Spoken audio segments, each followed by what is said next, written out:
Why robots aren't delivering your groceries during the pandemic.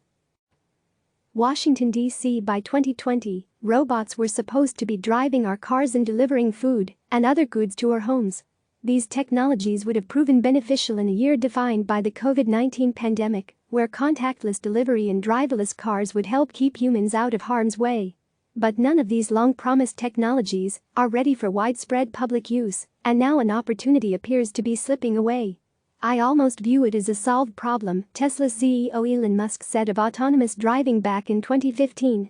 3 years later, in February 2018, Musk said one of Tesla's vehicles would probably be able to drive autonomously across the United States in 3 to 6 months. Amazon CEO Jeff Bezos was similarly gung-ho on drone delivery in a 2014 interview. He called having drone delivery available in 2015 a little optimistic, but added, "Could it be 4-5 years? I think so." But, as of this writing, Tesla has yet to release software capable of handling the entire driving task. Amazon has yet to debut a drone or sidewalk robot delivery service for widespread delivery use. Sidewalk robots, drones and self-driving cars are largely on the sidelines as the pandemic spurs Americans to stay home and order everything online. Amazon and other delivery-dependent companies like Instacart have hired tens of thousands of workers to help pack and deliver groceries and packages instead. Robotics supporters are quick to point out that it doesn't have to be that way. With a robot on the job, every delivery is contactless. Social distancing comes naturally. Every robot has its limits. For years, experts have warned that robots could replace millions of jobs, such as delivery workers. But as the pandemic has shown, these technologies could also help keep humans safe. "You've taken at least one gnarly part of the equation out," said Sterling Anderson, co-founder of Aurora, which develops self-driving technology and has been invested in by Amazon. "You no longer have a human exposed at quite the rate." On the logistics side, this is a tremendous opportunity. Today, drones, sidewalk robots and self-driving cars are already being tested for deliveries in at least 6 states in the District of Columbia. But they only account for a tiny fraction of goods delivered. Amazon, for example, which delivers 10 billion items a year worldwide, says it's delivered thousands of packages with its sidewalk robots in Snohomish County, Washington, and Irvine, California. Amazon's drone delivery service, branded as Prime Air, announced that it made a single delivery 4 years ago. However, in May 2019, Jeff Wilke, CEO of Amazon Worldwide Consumer, said the company expected to deliver packages by drone within months.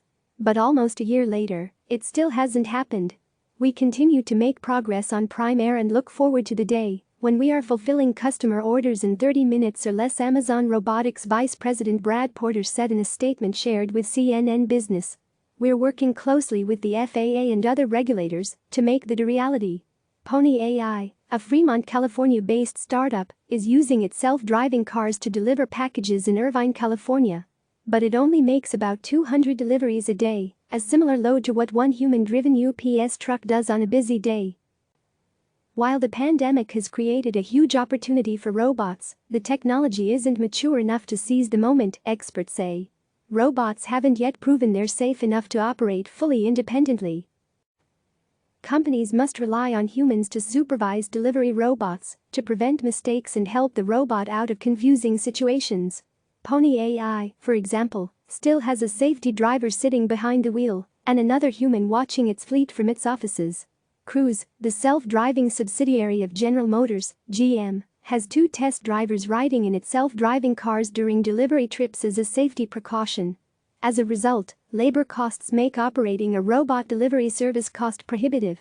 "You might as well get a 10-year-old car, put a person in it, and do the same thing," said Oliver Cameron, CEO of Voyage, which develops self-driving vehicles and offers a ride service in Florida.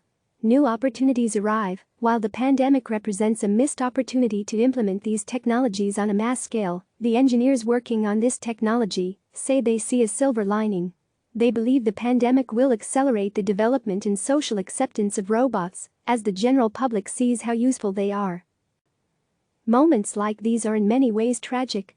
"People die," said Sebastian Thrun, who led Google's self-driving car program for 6 years and is now the CEO of Kitahik, an electric flying vehicle company.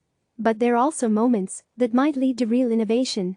"We've always done well once we have a situation That causes great pain. We've always tried to learn from it.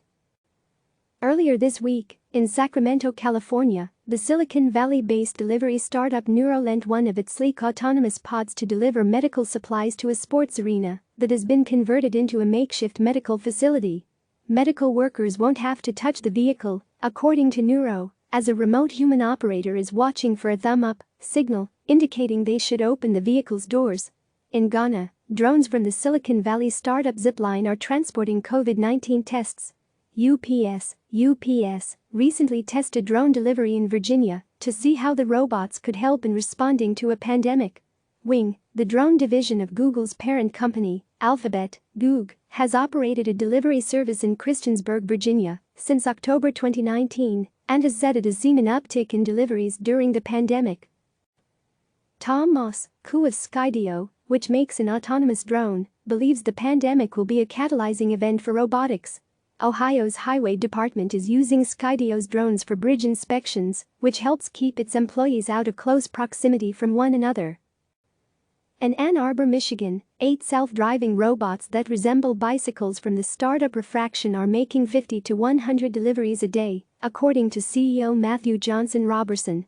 He said the startup is ordering 20 more robots and hopes to deploy them soon. The startup has seen an increase in investor interest during the pandemic, Johnson-Robertson said.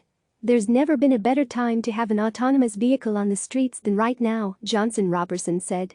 I don't see a time when it's going to be more useful to keep people from having contact with each other. Click subscribe to receive the latest news.